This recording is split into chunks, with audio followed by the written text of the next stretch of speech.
पुढची बातमी राज्यातल्या शेतकऱ्यांसाठी अतिशय महत्त्वाची। राज्यातल्या अनेक भागात अजूनही पुरेसा किंवा अपेक्षित पाऊस पडलेला नाहीये। अनेक भागामध्ये सोयाबीनची पेरणी ज्या शेतकऱ्यांनी केलेली होती ते सोयाबीनचं बियाणं उगवलंच नाहीये अशा तक्रारी समोर आल्यात। त्यामुळे शेतकऱ्यांचं संकट वाढलंय। या पार्श्वभूमीवर राष्ट्रवादी काँग्रेसचे खासदार अमर काळेंनी बोगस किंवा सदोष बियाणं विकणाऱ्या कंपन्यांवर कठोर कारवाईची मागणी केली आहे। इतकंच नाही तर कृषी विभाग, बियाणं तपासणी यंत्रणा आणि संबंधित शासकीय यंत्रणा अस्तित्वात असताना शेतकऱ्यांपर्यंत कथित बोगस किंवा निकृष्ट दर्जाचं बियाणं पोहोचतंच कसं असा सवालही त्यांनी उपस्थित केला। मात्र बियाणं न उगवण्याचं कारण वेळेपूर्वी पेरणी करणं हे आहे की बियाणं सदोष असणं हे आहे, याबाबत स्पष्टता झालेली नाही। इतक्या मोठ्या पद्धतीनं बोगस बियाण्याचा व्यवसाय होत असताना जे बोगस बियाणे विकणाऱ्या कंपनीज आहेत यांच्यामध्ये इतकी हिंमत येते कुठून की ते शेतकऱ्यांना सांगतात की तुम्हाला जे करायचं करून घ्या, आमचं काही होत नाही, तुम्हाला जे करायचं करून टाका।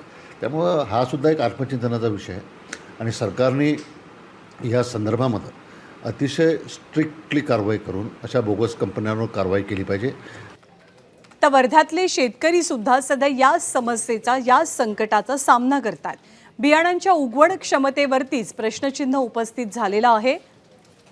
दरम्यान समितीमार्फत चौकशी केली जाईल अशी माहिती कृषी खात्याच्या वतीनं देण्यात आली आहे। कारण कृषी विभागाला अनेक तक्रारी बियाणं न उगवण्यासंदर्भात प्राप्त झाल्यात। असं असलं तरी बियाणं न उगवण्याचं कारण वेळेपूर्वी केलेली पेरणी आहे का हे देखील तपासून पाहिलं जाईल। केवीकेचे आणि ARS सेंटरचे जे शास्त्रज्ञ आहेत त्यांच्या माध्यमातून आपण आतापर्यंत 35 पेक्षा जास्त तक्रारीची तपासणी केलेली आहे।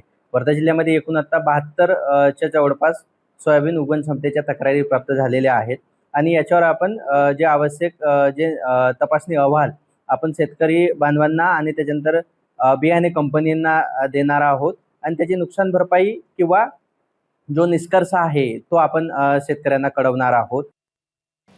बियाणांच्या बाबतीमध्ये शेतकऱ्यांना सध्या ज्या समस्येचा सामना करावा लागतोय त्या समस्येची राज्याचे मुख्यमंत्री देवेंद्र फडणवीस यांनी सुद्धा दखल घेतलेली आहे आणि महत्त्वाची माहिती सुद्धा दिली आहे। जे नमुने घेतले त्यातले 300 नमुने फेल झाले असून त्यांचं लायसन्स रद्द करण्यापासूनची कारवाई करत असल्याची मोठी माहिती आज मुख्यमंत्र्यांनी दिली आहे।